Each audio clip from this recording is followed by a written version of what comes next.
Baseball seasons come and go, but no venue in the major leagues can match the longevity or the atmosphere of Fenway Park. This year marks the Fenway Centennial, and many consider the park a special place even without the Red Sox, or as for that matter, a baseball game. But families in Boston will have a chance to celebrate the history this month with a look at the future and with some special attractions for kids. To tell us a bit more is our guest from the Red Sox organization, the Special Assistant to the President and CEO, Dr. Charles Steinberg. Thank you very much for being with us. Well, it's great to be here and nice to see you. You've seen a few ballparks in your time, so how does this one stack up? There's no place like Fenway. And you can look at those that were inspired by Fenway. Oriole Park at Camden Yards, which Larry Lucchino created 20 years ago, was in part a nod to Fenway. And the progeny of Camden Yards now numbers, I think, 20. But this is the original. This is the Mona Lisa.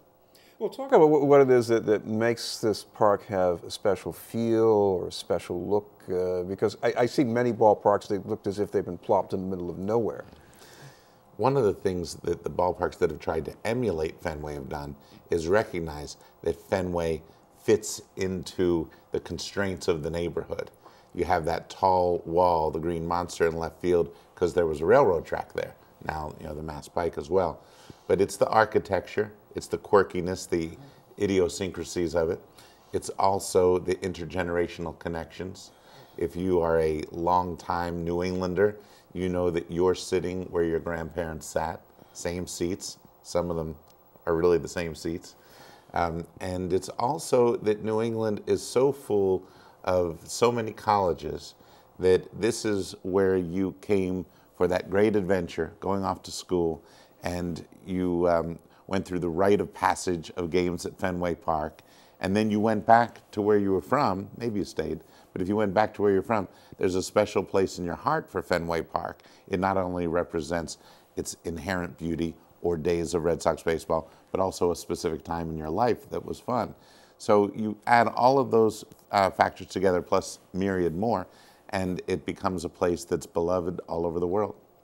The first time I went to a game in this park, I was about 10 years old. I'd been watching the Sox on TV, so of course I was in awe. But over the years, one of the things I liked about it is you could sit in the bleachers, and it does remind me of sitting at a small park watching a Park League game, and it's just the simplicity of it. Simplicity is a great word. It's the oldest park, but it's also the smallest park. And the intimacy of it is what allows you to feel that you're a part of the game.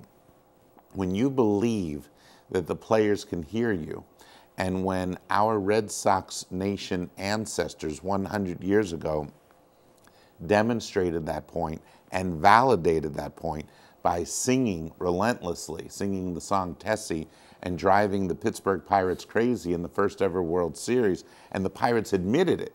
Hannes Wagner said 30 years later, "I hate that song, I still hate that song." So when you know that as a fan, you are not merely a spectator, but you are a participant who can help your team win, it's enormously gratifying. Well, talk about the game that you've got coming up, because this is going to be different because it's not going to be major leagues, and of course we're not going to talk about major league prices either. That's exactly right. We know that we fill the park every night. We know that we play before a full house. That hasn't always helped make sure that everyone who wanted to come could come. Sometimes there were just no tickets available.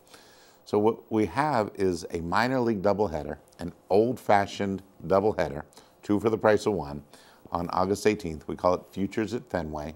The prices are $5, and if you want to go big, go 30, but in that range from $5 to $30, so it's affordable for the family, and you're getting to see the future of the Red Sox. You're seeing our young players at Lowell. You're seeing a lot of players you already know at Pawtucket. They've been on that shuttle. So you're seeing a pair of ball games, a doubleheader, and it's designed for the families. It's designed for the children. There's a Star Wars theme to the whole day. Your Star Wars characters will be there. The players will be signing autographs. Both teams, the Lowell club will sign after they play. The Pawtucket club is going to sign when they arrive. And it is designed to be as much Norman Rockwell Americana at Fenway as you can provide. Now, this would also be a chance for kids to do something that I still haven't been able to do, which is actually take to the field. After the game, after the second game, the kids can run the bases. And that is a moment. When you're 8 years old, when you're 14 years old, and you step on that hallowed ground and see what the grass feels like and then feel the dirt beneath your feet, that's a thrill. And thank goodness that the children appreciate that with open hearts. By the way, do you think you have to engage kids in baseball in a different way? Because I mentioned I love the park because I was seeing the Red Sox on TV, and I just caught the infection and wanted to do. But today, it seems to be a different way of paying attention. There is a different way of paying attention, but that which you can do that is experiential stays with you. Whether you are touching the World Series trophy, or whether you are running on that dirt, or whether you are meeting that young ball player who to you is not young if you're 8 years old. You know, that's some man who's 20 years old. Those are experiences that stay with us. The autograph is really a receipt. It is a symbol of the moment that we met that player.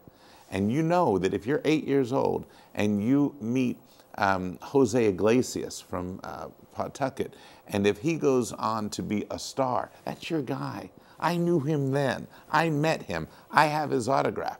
So you're right, there are new ways of paying attention, and the number of media, meaning the plural of mediums, through which we can experience things is now one of the great revolutions of this technological age. But if you can get back to the basics, back to the actual natural grass, back to the feel of the dirt, those are experiences that stay with you, and I think foster an environment in which children do fall in love with baseball. We should mention the date and also the times, and if there's anything different about how you get tickets for this event. It's August 18th, Saturday, August 18th at 1:05, and it's an old-fashioned doubleheader. Simplest thing is to go to redsox.com. You can get the tickets. Tickets still remain.